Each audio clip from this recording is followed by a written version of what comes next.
Okay, तो आज बेटा आज बात करेंगे कैपेसिटर के बारे में और कैपेसिटेंस के बारे में। आप में से किसी को कोई आइडिया है what is capacitance and what is capacitor? है कोई आइडिया? No sir. अच्छा बेटा, आपको आपके कोर्स में 3 कंपोनेंट्स पढ़ने हैं।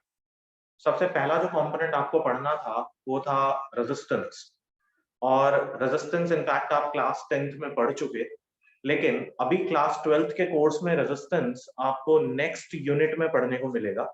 लेकिन उससे पहले एक नई चीज है जिसको कि हम लोग कहते हैं कैपेसिटर, और कैपेसिटर इस यूनिट में हमें पढ़ना है बिकॉज कैपेसिटर, जैसे कि आप रेजिस्टेंस में बात करते थे, जब कुछ डायरेक्ट करंट रेजिस्टेंस के थ्रू फ्लो करे तो रेजिस्टेंस का बेसिकली काम क्या होता था? करंट के फ्लो को अपोज करना। ठीक है, capacitor is more of related with electric fields, ना कि करंट्स के साथ। कैपेसिटर का जो फंक्शन होता है वो हम आज डिस्कस करेंगे कि what exactly the capacitor is and how we can calculate the capacitance. जैसे रेजिस्टर की एक प्रॉपर्टी होती है कि it oppose the flow of charges through it, या it oppose the flow of current through it. इसी तरीके से कैपेसिटर की भी अपनी कुछ प्रॉपर्टीज होती हैं। ठीक है, तो हमें वही बात करनी है आज कि कैपेसिटर क्या है और कैपेसिटर की प्रॉपर्टीज क्या है and how capacitor is important to us. Actual में capacitor is an arrangement of two parallel charged plates, और हमने गॉस थ्योरम के अंदर पैरेलल चार्ज प्लेट्स के बीच में इलेक्ट्रिक फील्ड जिस तरह से निकाली थी and in and around the parallel plates हमने इलेक्ट्रिक फील्ड फाइंड आउट करी थी, उसी कॉन्सेप्ट को हम आगे लेके जाएंगे इसके अंदर। ठीक है? Okay sir. अच्छा, पहली तो बात बताओ कि बोर्ड जूम करने की जरूरत है या ठीक है? सर थोड़ा ब्लर है, जो उस पे लिखा हुआ वो क्लियर। थोड़ा ब्लर है। ओके, थोड़ा जूम कर देते हैं।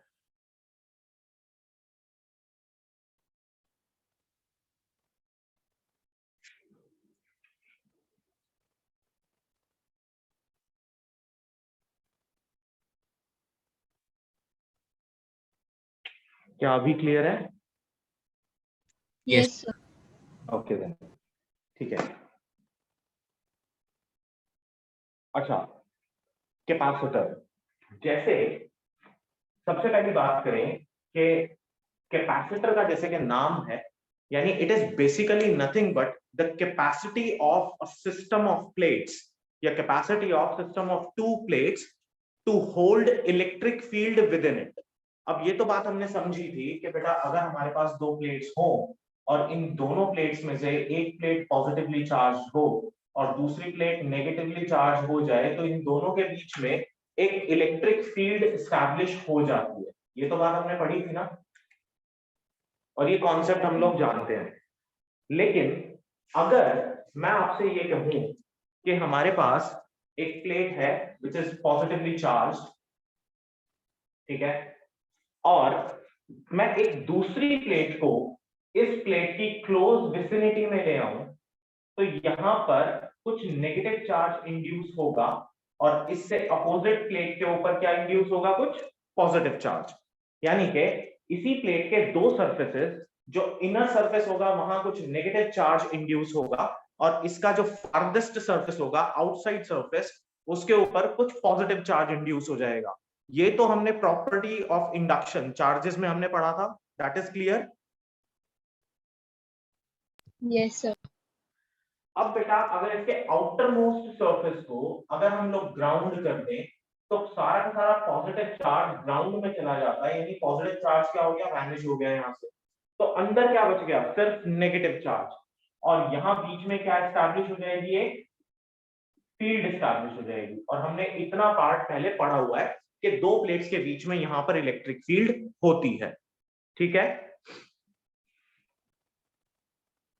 ठीक है? Yes. Now the ability to hold this electric field is called capacitance. Ability to hold this electric field is called capacitance. और जो कंपोनेंट ऐसा करता है उसको हम क्या बोलते हैं? कैपेसिटर बोलते हैं. अब अगर मैं इस प्लेट को लेट्स से के एक बैटरी से कनेक्ट कर दूं जो कि एक वेरिएबल बैटरी हो, ठीक है, और हमने यहां पर कुछ कहा कि कुछ पोटेंशियल इस बैटरी का है V. तो अगर मैं इस वेरिएबल बैटरी से V बढ़ाता जाऊं तो क्या होगा? इस बैटरी का पॉजिटिव, इस पर्टिकुलर प्लेट का पॉजिटिव पोटेंशियल बढ़ता चला जाएगा. यानी as V increases charge on plate start increasing. अगर इधर पॉजिटिव बढ़ेगा तो इधर नेगेटिव चार्ज भी बढ़ना शुरू हो जाएगा. Is this clear? Yes sir. यानी कि जो चार्ज है वो डायरेक्टली प्रोपोर्शनल है किसके? पोटेंशियल डिफरेंस अप्लाइड के. तो आप लिखेंगे Q is equal to CV. यानी यहां पर C क्या है? कैपेसिटेंस. C किसको रिप्रेजेंट कर रहा है? कैपेसिटेंस को. अब आप इसको रिलेट कर सकते हो किस चीज के साथ? क्लास 10th में आप सबने ओम्स लॉ पढ़ा था. Yes, sir. Let me remind you the Ohm's law first. अच्छा, याद करो ओम्स लॉ क्या कहता था. अगर आपके पास ये एक करंट, लेट्स से ये आपके पास एक वायर है which carries some free electrons with it, और अगर मैं इस वायर को एक पोटेंशियल डिफरेंस के साथ कनेक्ट कर दूं तो ओम्स लॉ ये कहता था current flowing through the conductor is directly proportional to the potential difference applied. यही था. Yes, sir. और आप इसको ऐसा लिखते थे mathematically that V is directly proportional to I और V is equals to IR. ऐसा लिख लेते थे. तो R वहां पर क्या होता था? रेजिस्टेंस ऑफ द मटेरियल, यानी प्रोपोर्शनैलिटी कांस्टेंट R होता था.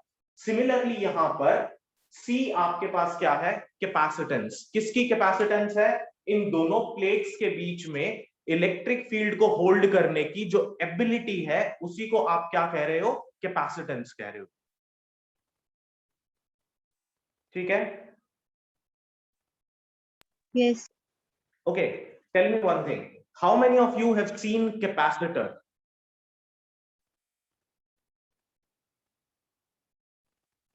कभी देखा है किसी ने कैपेसिटर? No sir. अच्छा चलो, एक काम करें. पानी की मोटर सबके घर में है बेटा? सबके घर में लगी हुई है? Yes, sir. ठीक है. कभी भी आप उस पानी की मोटर को ध्यान से देखना, उस पानी की मोटर के ऊपर एक व्हाइट या सिल्वर कलर का सिलिंड्रिकल कंपोनेंट लगभग इतना मोटा, इतना बड़ा, ठीक है, लगा हुआ होता है. उसको बोलते हैं कैपेसिटर. सेम कंपोनेंट आपका जो फैन होता है, फैन के ऊपर भी लगा हुआ होता है.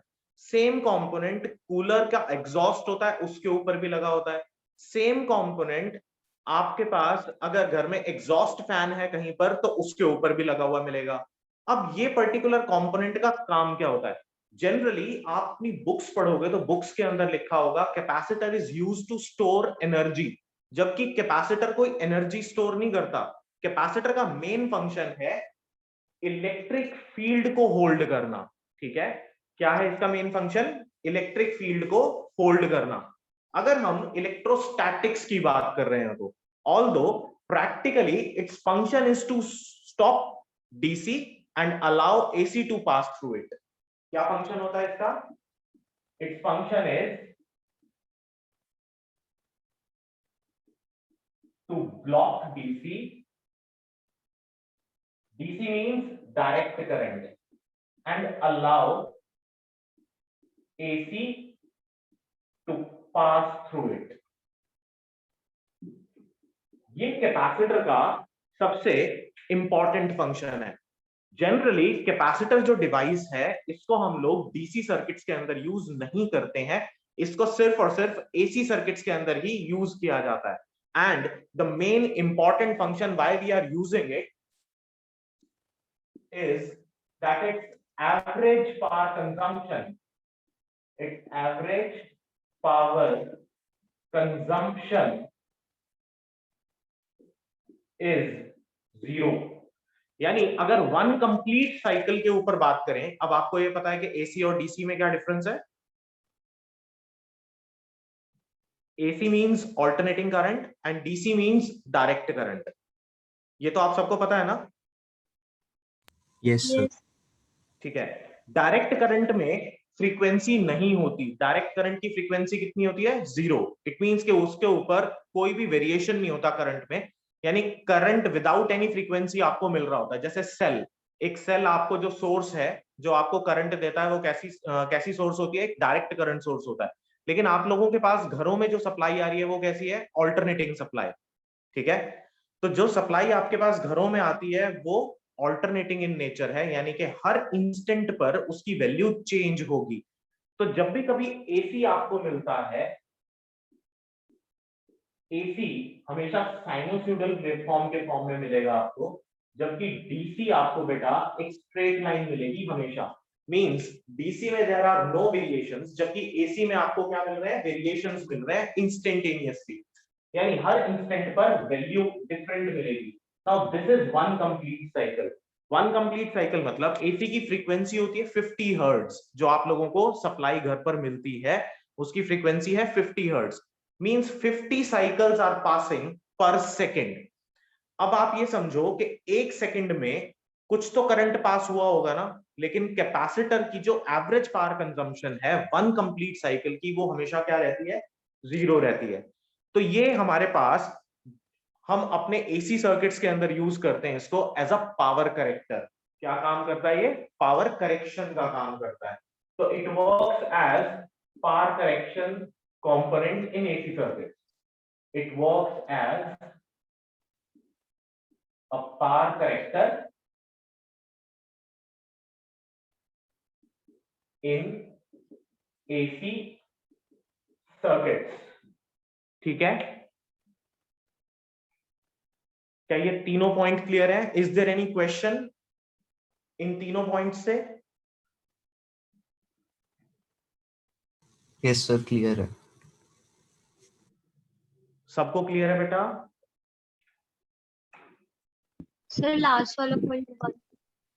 हाँ देखो, अच्छा बेटा, अगर मैं कह रहा हूं कि एक कंपोनेंट, अच्छा एक बात बताओ, आप लोगों के घरों में इतने सारे कंपोनेंट्स हैं, टीवी है, फ्रिज है, एसी है, फैन है, ट्यूबलाइट्स है। हर कंपोनेंट जो कि आप यूज कर रहे हो, it is consuming some amount of electricity ना? Yes sir. ठीक है, and we are paying against that consumption. Yes sir. So if we want to have something with us जो कि हमारी पावर कंजम्पशन को कम कर दे, then it will be very good and very important component for us। तो वो जो particular component है जो कि हमारी पावर कंजम्पशन को कंट्रोल करता है या पावर कंजम्पशन को किसी तरीके से करेक्ट करने की कोशिश करता है, that is nothing but a capacitor. So we use capacitor in quite a lot of instruments in fact. अच्छा एक बात बताओ, मैं आपसे एक बहुत छोटी सी चीज पूछता हूं, आपके फैंस के अंदर अगर कैपेसिटर ना लगा हुआ हो तो क्या हो? अच्छा कभी कभी घर पे फैन खराब होता है तो जो इलेक्ट्रीशियन आता है वो सिर्फ एक बात कह के चला जाता है कि सिर्फ इसका ना कैपेसिटर खराब है, कैपेसिटर चेंज कर देते हैं। तो वो कैपेसिटर चेंज करेगा, कैपेसिटर की बजाय वो एक और ऑल्टरनेटिव नेम यूज करता है और वो है कंडेंसर। अब कंडेंसर सुना है कभी किसी ने? Yes sir. यस हाँ, सर। तो ये जो कंडेंसर है ये आपके फ्रिज के कंप्रेसर के अंदर भी लगा होता है, आपकी गाड़ियों के एसीज के ऊपर भी लगा हुआ होता है, हर जगह पर ये कंडेंसर लगा हुआ होता है। इस कंडेंसर का मेन फंक्शन क्या है? अभी मेन फंक्शन समझाते हैं इसका कि कैसे ये काम करेगा। इसका जो मेन फंक्शन है वो जो मैंने आपको सबसे पहले बताया कि its function is to block DC and allow AC to pass through it. अब एसी को ये पास कर रहा है तो उससे हमें क्या एडवांटेजेस हैं, और डीसी को पास नहीं कर रहा तो उसकी क्या कोई डिसएडवांटेजेस हैं या एडवांटेजेस ही हैं, that is we are going to discuss in this class. दूसरी बात, it works as a power corrector in AC circuits, यानी जितना पावर कंजम्पशन, अब मान लो कि मैं आपसे कहूं कि किसी भी एसी कंपोनेंट के अंदर एक इंडक्टर होता है, एक कैपेसिटर होता है और एक क्या होती है? रेजिस्टेंस। और इसको हमने एक एसी सोर्स के साथ कनेक्ट करा बेटा।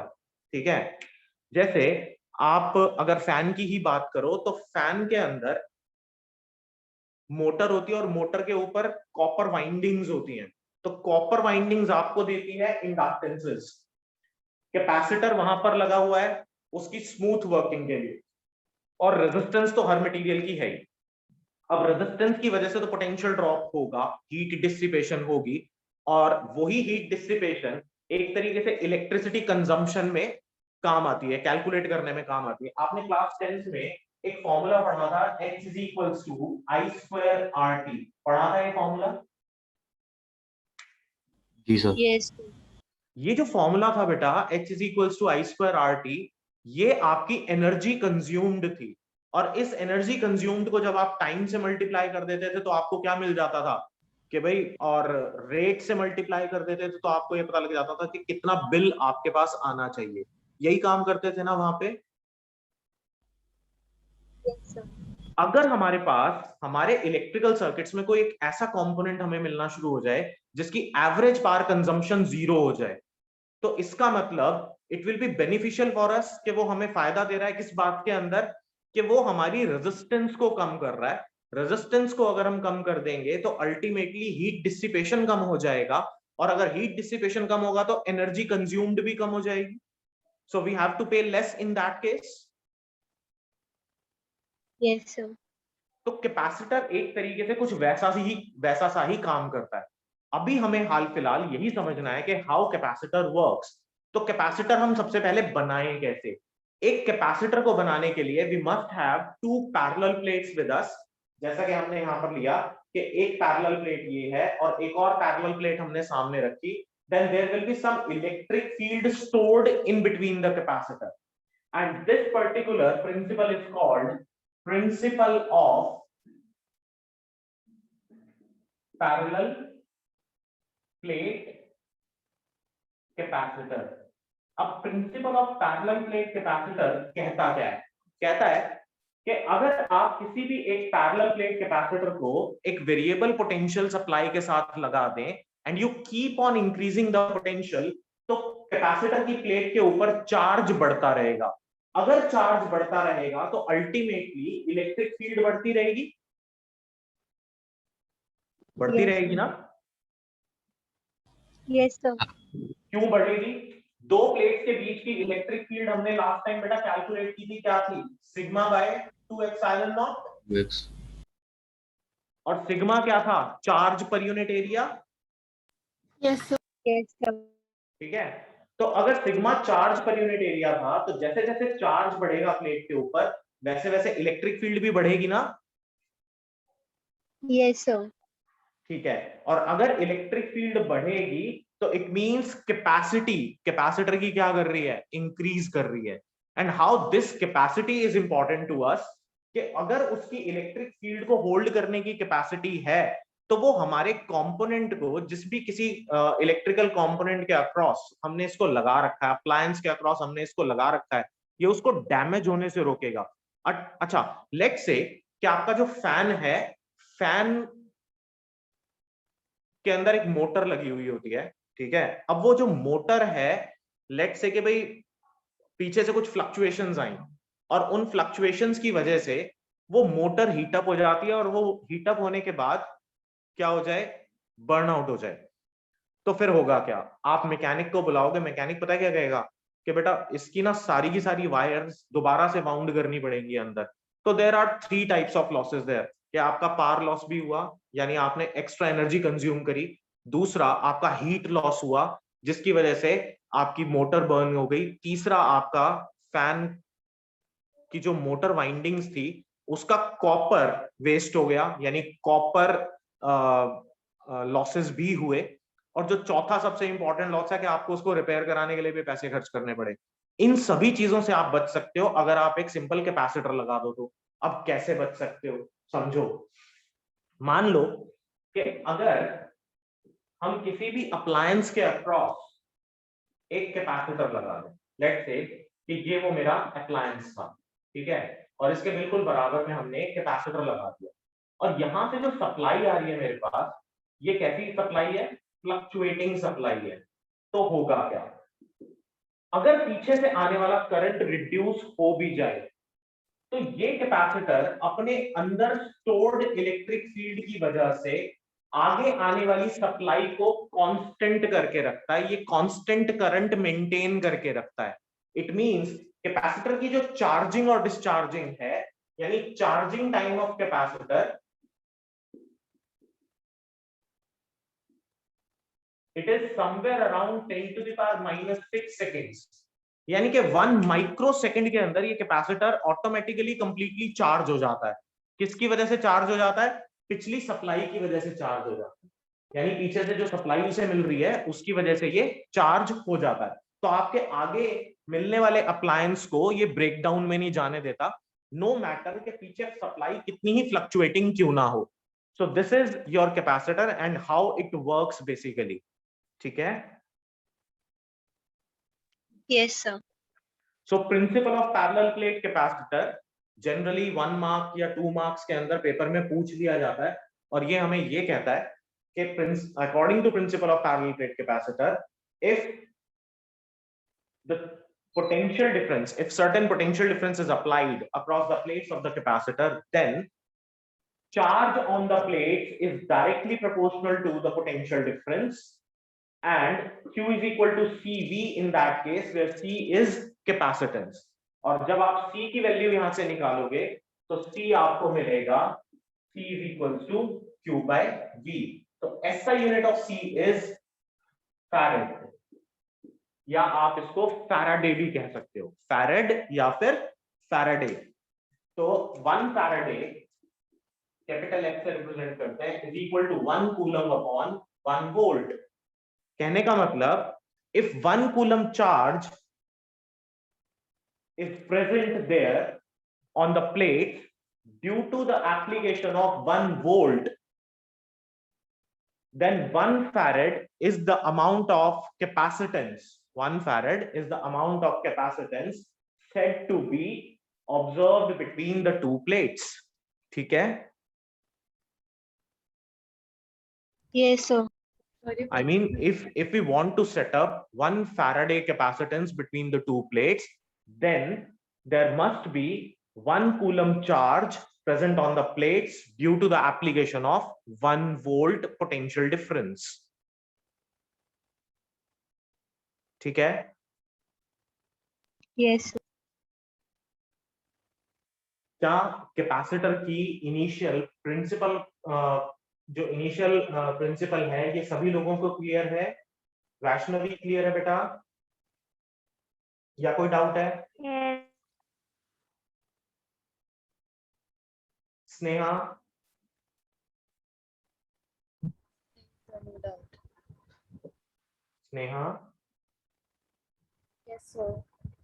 क्या ये क्लियर है या कोई डाउट है इसमें? Clear है, sir. आशी? Yes, sir. Clear है. अन्वेषा? Yes, sir. समर्थ? Yes, sir. Clear है. माही? Sir, clear है. मेलिसा? Sir, clear है. Nakul? Sir clear. Nandini? So clear. Okay, चलो ठीक है। नेक्स्ट, अच्छा, जैसे रेजिस्टेंस कुछ फैक्टर्स के ऊपर डिपेंड करती थी, that resistance depends upon the length and cross section area. हम कहते थे resistance is directly proportional to length and inversely proportional to cross section area. So there are also certain factors on which the capacitance of a capacitor depends. अब वही physical factors हम यहाँ पर discuss करेंगे कि किन फिजिकल फैक्टर्स के ऊपर ये डिपेंड करता है। इसका आपको क्या बोलते हैं, इसकी पिक रिक्वायर्ड है आपको? No. रब कर दूं? Yes.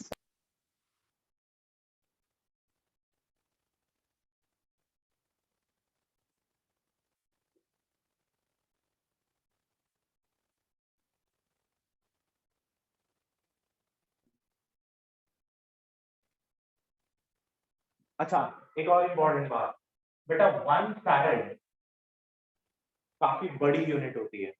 ठीक है, 1 farad is equal to 96500 coulombs, ठीक है। तो जनरली हम लोग इसको माइक्रो फैरेड्स में और पिको फैरेड्स के अंदर कैलकुलेट करते हैं। आपके पास जितने भी कैपेसिटर्स होंगे, ये सभी कैपेसिटर्स या तो माइक्रो फैरेड्स के अंदर होंगे या फिर पिको फैरेड्स के अंदर होंगे। तो 1 micro farad is equal to 10 to the power minus 6 farad and 1 picofarad is equal to 10 to the power minus 12 farad. Next है the factors on which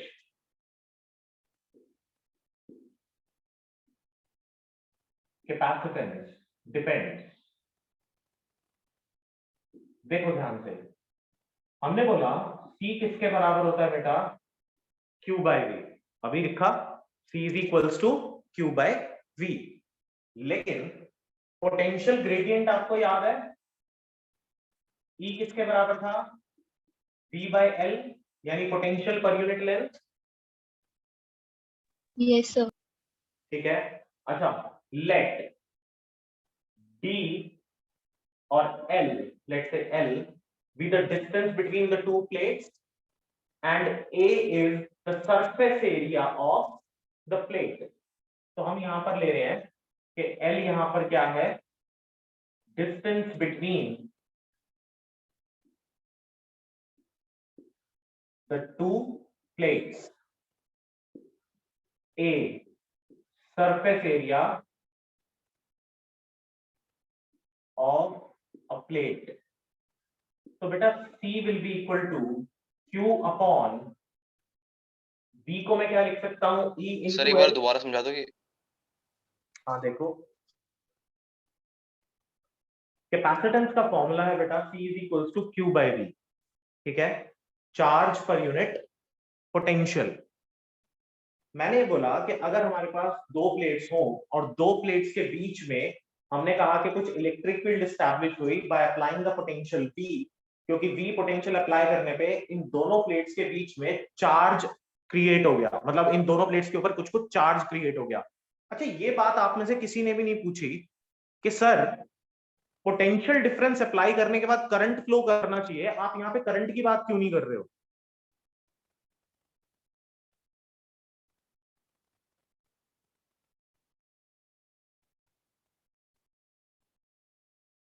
क्या ये किसी के दिमाग में नहीं आई या आई थी फिर भी नहीं पूछी?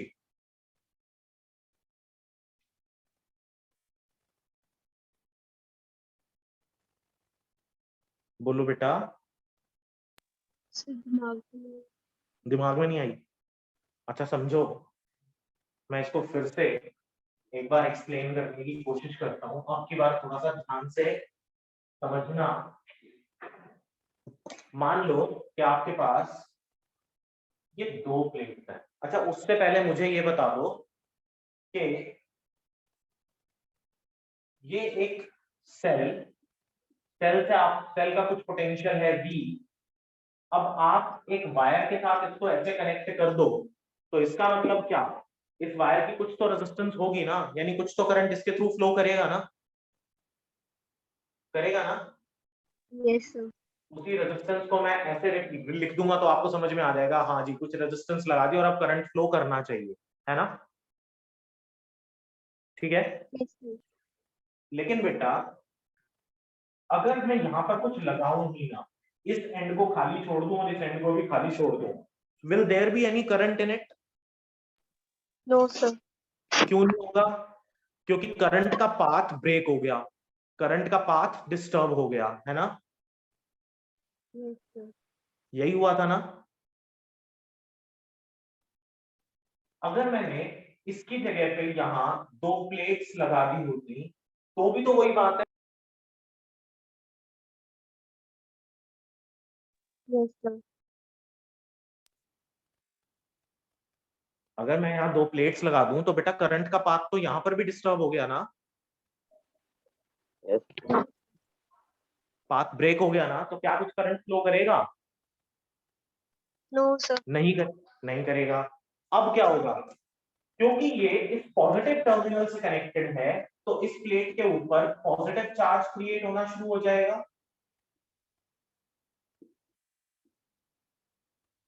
है ना, और ये नेगेटिव से कनेक्टेड था, तो इस प्लेट के ऊपर नेगेटिव चार्ज क्रिएट होना शुरू हो जाएगा। तो बीच में करंट तो फ्लो कर नहीं रहा, बट क्या एस्टैब्लिश हो गई, फील्ड एस्टैब्लिश हो गई। ठीक है,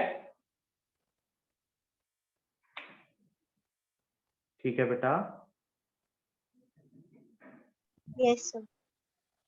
Now whatever be the energy stored, so called energy stored here, that energy is in the form of electric field. अब इंपॉर्टेंट बात सिर्फ ये थी कि अगर हम ये कहें कि इसके ऊपर चार्ज मुझे बढ़ाना है, तो मुझे क्या करना पड़ेगा, पोटेंशियल बढ़ाना पड़ेगा ना, तभी तो चार्ज बढ़ेगा। ठीक है, Yes, sir. तो it means Q is directly proportional to V और Q is equal to CV। तो कैपेसिटेंस आ गया था Q बाय V। अब मैं उन फैक्टर्स की बात कर रहा हूं कि कौन कौन से फैक्टर्स के ऊपर कैपेसिटेंस डिपेंड करती है। तो हमने कहा लेट्स से कि प्लेट का कुछ एरिया है A और प्लेट सेपरेशन को आप L कह लो या D कह लो, लेट्स से मैंने बोला D। ठीक है, तो हमने ये पढ़ा था पोटेंशियल ग्रेडियंट क्या होता है, पोटेंशियल ग्रेडियंट को इलेक्ट्रिक फील्ड कहते हैं and is equals to V by L कह लो या D कह लो, क्योंकि यहां इलेक्ट्रिक फील्ड इस लेंथ के ऊपर वेरी करेगी ना। ठीक है, Yes, sir. तो capacitance will be equal to Q by ED लिख सकते हैं। Yes, sir. अब मुझे ये बताओ what will be the electric field between two plates.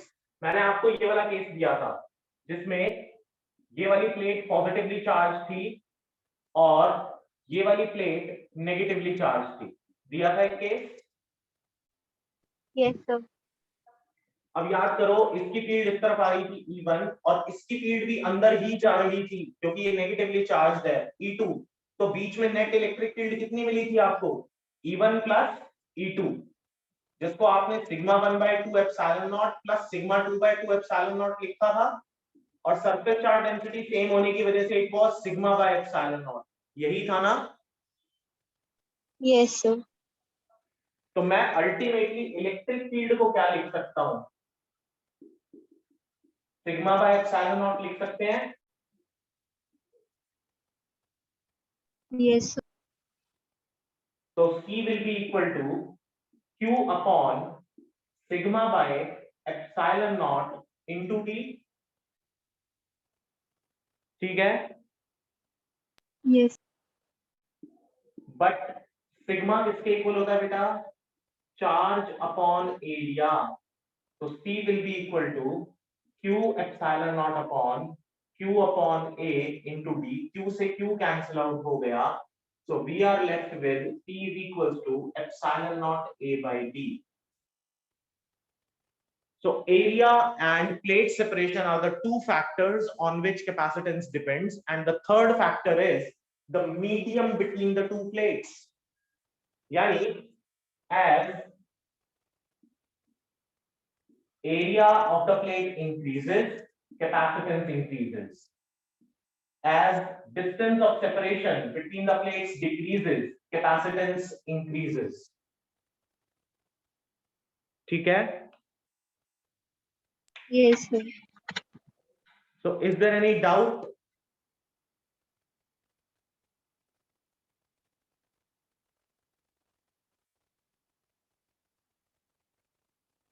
No. एक काम करो, just go through whatever is written on the board for 2 minutes and then let me know if you have any doubt। Okay, sir. Principle of parallel plate capacitor and factors on which capacitance depends।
हो गया?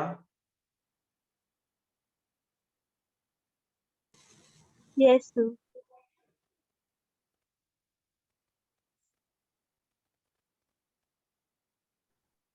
Sir एक doubt है।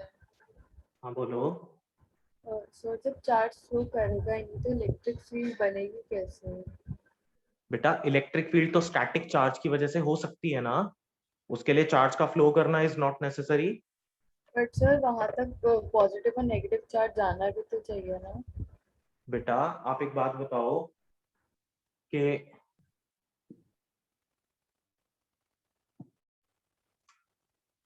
ये आपके पास battery का terminal है which is positive terminal. If you connect it with some plate, तो obviously ये प्लेट और ये प्लेट तब तक चार्ज ट्रांसफर करते हैं, कंडक्शन होगा ना। हाँ जी। कॉन्सेप्ट ऑफ कंडक्शन पढ़ा था ना हमने। हाँ जी। तो ये तब तक चार्ज ट्रांसफर करते रहेंगे जब तक कि दोनों का पोटेंशियल सेम ना हो जाए।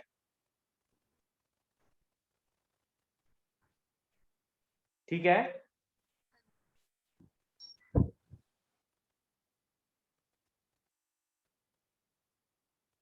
स्नेहा, सर आपको आवाज आ रही है?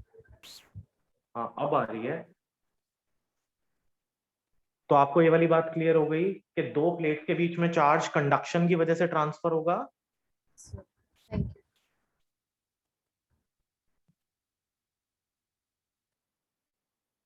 और नेगेटिव प्लेट को जब आप दूसरी प्लेट के साथ कनेक्ट करोगे, नेगेटिव टर्मिनल को, तो इसके ऊपर नेगेटिव चार्ज आता चला जाएगा। कब तक? जब तक के इन दोनों प्लेट का पोटेंशियल सेम ना हो जाए। तो चार्ज का ट्रांसफर होता रहेगा। यस।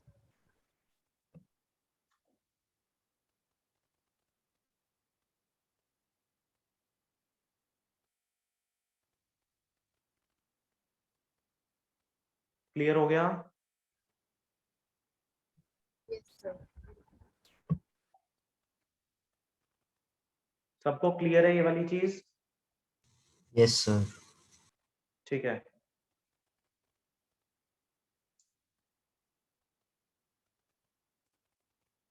इसको रब कर दूं?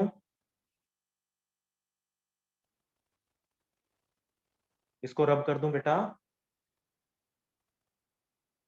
Yes, sir. Yes sir.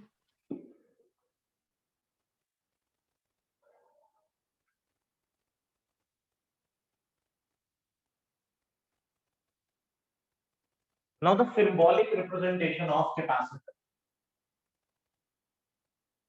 Symbol of capacitor.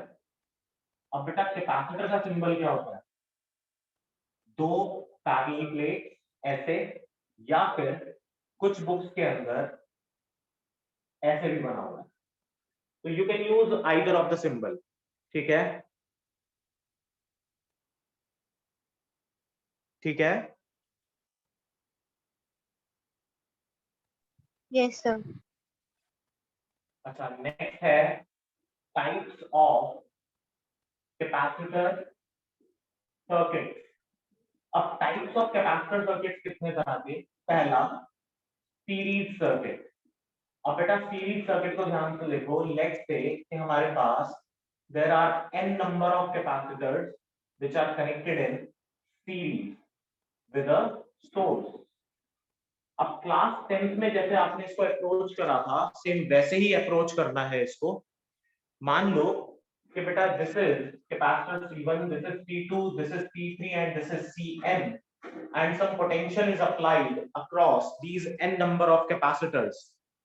मान लो, अच्छा सीरीज में क्या सेम होता था हमेशा? The current. करंट सेम होता था Yes, sir. और पोटेंशियल ड्रॉप वेरी करता था, है ना? तो लेट्स Yes. से C1 के अक्रॉस पोटेंशियल ड्रॉप है V1, C2 के अक्रॉस पोटेंशियल ड्रॉप V2, इसके अक्रॉस V3 और इसके अक्रॉस Vn। तो net potential drop V1 plus V2 up to Vn will be equal to the net potential applied। ठीक है? Yes. लेकिन C is equal to Q by V होता है, तो आपको पता है V किसके बराबर होगा, Q बाय C होगा, ये तो मालूम है। तो आप इसको क्या लिख सकते हो, Q by C1 plus Q by C2 up to Q by Cn is equal to Q by C। Yes, sir. ठीक है, तो net capacitance 1 by C will be equal to 1 by C1 plus 1 by C2 up to 1 by Cn। तो series में कैपेसिटर कैसे add होंगे, 1 upon करके। Now this is exactly opposite to what you have done in class 10th with resistances.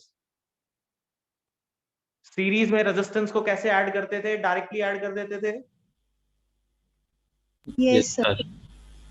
और capacitor को series में 1 upon C करके ऐड करेंगे। ठीक है, Yes, sir. अब बात करते हैं पैरेलल सर्किट की। Second, parallel circuits. मान लो कि ये सभी कैपेसिटर आपके पास पैरेलल में कनेक्टेड है,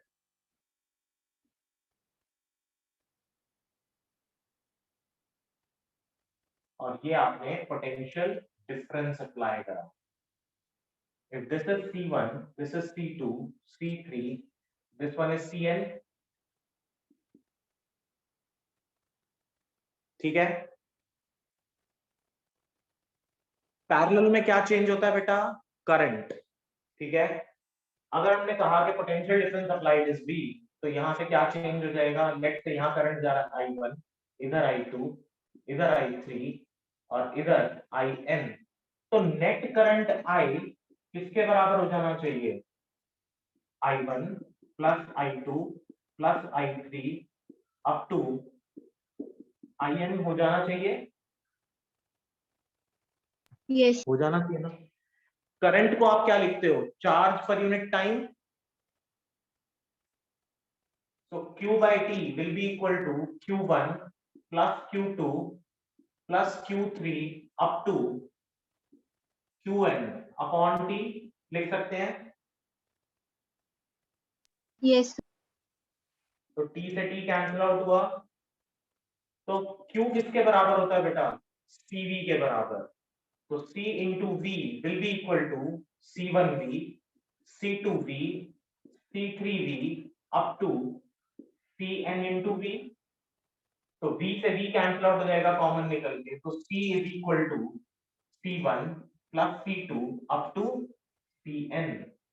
तो इन पैरेलल जब भी कभी आप कैपेसिटेंसेस ऐड करोगे तो कैसे ऐड करोगे, डायरेक्टली ऐड करोगे, exactly opposite to what you have done in class 10th with series, with parallel. ठीक है, Yes, sir. पैरेलल में रेजिस्टेंस कैसे ऐड होती थी बेटा, 1 upon R, 1 upon R1 plus 1 upon R2। लेकिन पैरेलल में कैपेसिटर्स कैसे ऐड होंगे, बिल्कुल सीधे सीधे ऐड होंगे। ठीक है, Yes, sir. पैरेलल सर्किट में हर कंपोनेंट के अक्रॉस पोटेंशियल सेम रहता है, यानी इस कैपेसिटर पे भी पोटेंशियल V होगा, इस पे भी V होगा, इस पे भी और इस पर भी। इसको आप अपने हाउस होल्ड इलेक्ट्रिकल सर्किट से समझ सकते हो। आपके हाउस होल्ड इलेक्ट्रिकल सर्किट्स में जो सप्लाई पीछे से आपको मिलती है बेटा, दैट इज 220 वोल्ट्स। ठीक है, और हर एक अप्लायंस 220 वोल्ट ही उसको रिक्वायर्ड होता है उसकी स्मूथ फंक्शनिंग के लिए, नो मैटर कि वो कितना हैवी अप्लायंस है और नो मैटर कि वो कितना लाइट अप्लायंस है। इवन आप अपने मोबाइल चार्जर्स की अगर आप बात करो, मोबाइल्स को अगर आप चार्ज करते हो तो उसको भी आप डायरेक्टली 220 वोल्ट सप्लाई के अंदर ही कनेक्ट करते हो। Even one of the heaviest appliances जो कि आपके घरों में होते हैं, आपके एयर कंडीशनर्स, वो भी 220 वोल्ट के ऊपर काम करते हैं। ठीक है, यस सर। तो अगर ये सारे के सारे अप्लायंसेस 220 वोल्ट पे ही काम कर रहे हैं, तो इसका मतलब पैरेलल और आपके हाउस होल्ड सर्किट्स के अंदर हर एक चीज पैरेलल में इसीलिए लगाई जाती है, स्पेसिफिकली इसीलिए लगाई जाती है कि each and every one of the appliance will get 220 volt specifically. ठीक है, तो आपके सभी अप्लायंसेस को कितना मिल रहा है, सेम पोटेंशियल मिल रहा है जितना कि आपके पास पीछे से आ रहा था। तो that is why CV is equal to C1V, C2V, C3V up to CNV, और यहां से V हमने कांस्टेंट निकाल के कैंसिल आउट कर दिया। ठीक है,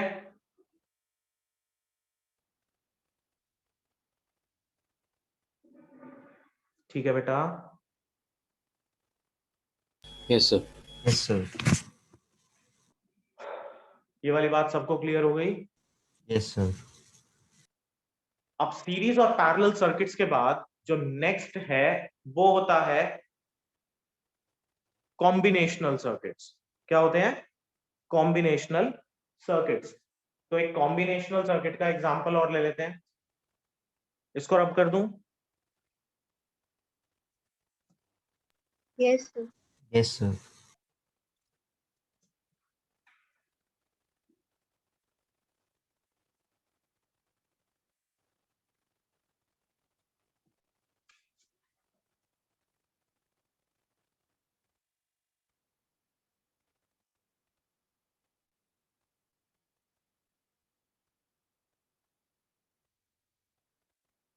ठीक है बेटा, कॉम्बिनेशनल सर्किट।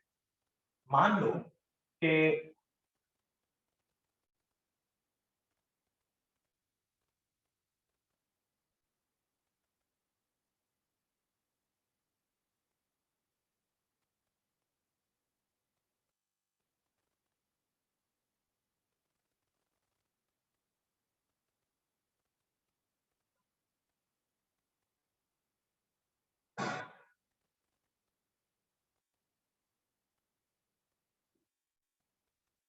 अच्छा, all the given values are in माइक्रोफैराड्स।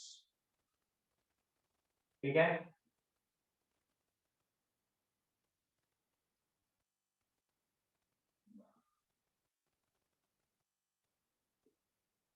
Okay, all the given values are in माइक्रोफैराड्स।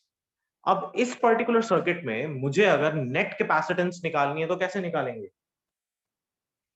सबसे पहले हम देखेंगे कि करंट का डिवीजन कैसे हो रहा है या चार्ज का डिवीजन कैसे हो रहा है। अब आप समझो कि ये आपकी फर्स्ट ब्रांच है और ये कॉमन ब्रांच के अंदर दो कैपेसिटर्स लगे हुए हैं, तो जितना करंट इस कैपेसिटर में जाएगा उतना ही इसके अंदर जाना चाहिए। Yes, sir. और ओवरऑल जितना भी सप्लाई होता है वो कितने पार्ट्स में डिवाइड हो जाएगा? 4 पार्ट्स में डिवाइड हो जाएगा, Yes. क्योंकि there are 4 branches coming out of the point A. यहां से 4 ब्रांचेस निकल रही हैं। अब ये दोनों कैपेसिटर आपके किस में है? सीरीज में। तो 1/2 plus 1/2 will be equal to 1, यानी C की वैल्यू 1 आ गई बेटा। Yes sir. Yes, sir. अब इन दोनों की कैपेसिटेंस की सीरीज 1 हुई, तो वो 1 किसके पैरेलल में है? इसके पैरेलल में है ना, इस वाले 1 के पैरेलल में।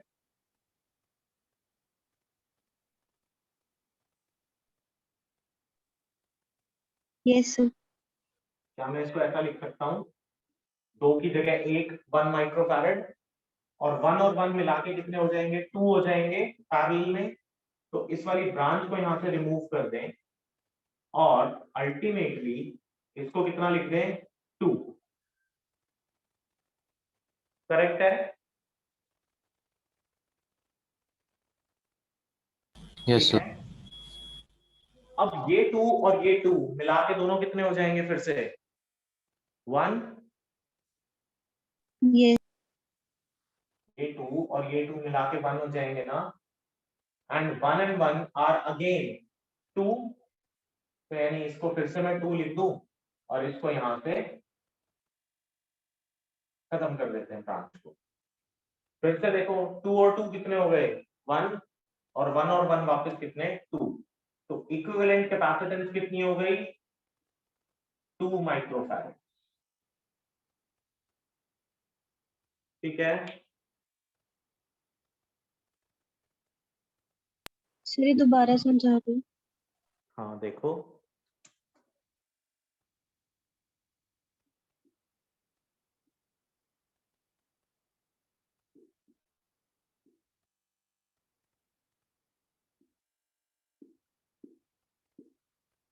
देखो जरा बेटा, सबसे ऊपर वाली ब्रांच को, इसमें करंट कहीं डिवाइड हो रहा है? नहीं। दोनों कैपेसिटर्स के अंदर सेम करंट या सेम चार्ज जा रहा होगा? Yes, sir. देन 2 and 2, 2 और 2 किसमें है? सीरीज में। तो 1 सीरीज का देखो रिलेशन ये लिखा, 1/c of series is equal to 1/c1 plus 1/c2 up to 1/cn. So we have only two capacitors. तो 1/2 plus 1/2 is equal to 1 microfarad. ठीक है? Yes, sir. तो ये वाली ब्रांच बेटा यहाँ से खत्म हो जाएगी और कितना बन जाएगा? 1 बन जाएगा ना? ये रहा 1 बन गया, दोनों का इक्विवेलेंट। Yes, sir. अब ये 1 इस वाले 1 के साथ पैरेलल में है। Yes, sir. Yes, sir. और C पैरेलल किसके बराबर था? 1 + 1 यानी कि 2 माइक्रोफैरड। तो इस 1 को मैं यहां से हटा दूं, इस ब्रांच को खत्म कर दूं, तो ये 2 माइक्रोफैरड आ जाएगा। Yes, sir. Yes, sir. अब बेटा ये वाला 2 और ये वाला 2, ये दोनों किस में हो जाएंगे आपस में? सीरीज में। Yes, sir. और ये दोनों 2 आपस में सीरीज में होंगे तो फिर से क्या बना देंगे? 1 बना देंगे। Yes. Yes, sir. 1 बन गया। अब ये वाला 1 और ये वाला 1 आपस में क्या बनाएंगे? Parallel. फिर से कितना हो जाएगा? 2 हो जाएगा। Yes, sir. तो ये वाली ब्रांच भी यहाँ से खत्म हो गई। Now this becomes 2 again. तो आपके पास 2 और 2 फिर से क्या बनाएगा? 1 बनाएगा। ये खत्म हो गया, तो ये बन गया 1। Now 1 and 1 is again in parallel, give us Yes, 2 sir. microfarad. ठीक है? Yes. तो बस तो फिर इक्विवेलेंट कैपेसिटेंस निकल आई 2 माइक्रोफैरड। ठीक है? Thank you, sir. Yes, sir. तो बेटा कैपेसिटेंस के क्वेश्चंस की आपने करनी है प्रैक्टिस, ठीक है? लेकिन उससे पहले थ्योरी जरूर पढ़ना principal of parallel plate capacitor की, क्योंकि थ्योरी पढ़ने के बाद ही कैपेसिटर समझ में आएगा। और अभी हमें कैपेसिटर एक क्लास और लगेगी खत्म करने में, ठीक है? Yes, sir. Okay, sir. तो नेक्स्ट टाइम कैपेसिटर की आपकी, पहले आपकी कैपेसिटर की क्वेरीज, उसके बाद हम आगे कैपेसिटर का कॉन्सेप्ट कंटिन्यू करेंगे and we will try to finish it off in the next class. Okay, sir. Okay, ठीक है? sir. तब तक बेटा इसको पढ़ जरूर लेना, क्योंकि बिना पढ़े नहीं बात बनेगी। Yes, sir. Capacitor is completely a new topic for you, और रेजिस्टेंस वगैरह तो आपने 10th में पढ़ा हुआ है और उसके जैसा ही है, सिमिलर टू दैट, बट उसके लिए आपको इसका प्रिंसिपल जरूर पढ़ना पड़ेगा एक बार। और जब आप इसका प्रिंसिपल पढ़ लोगे, then it will be more easier for you to understand the concept of capacitor. तो आई Okay. होप कि नेक्स्ट क्लास से पहले आप ये सब कुछ पढ़ के रखेंगे, and in the next class हम कैपेसिटर के कुछ सर्किट्स और उससे रिलेटेड और कुछ चीजों के बारे में बात करेंगे। Okay, sir. ठीक है बेटा, Thank you. Okay, Thank you, sir. ठीक है बेटा।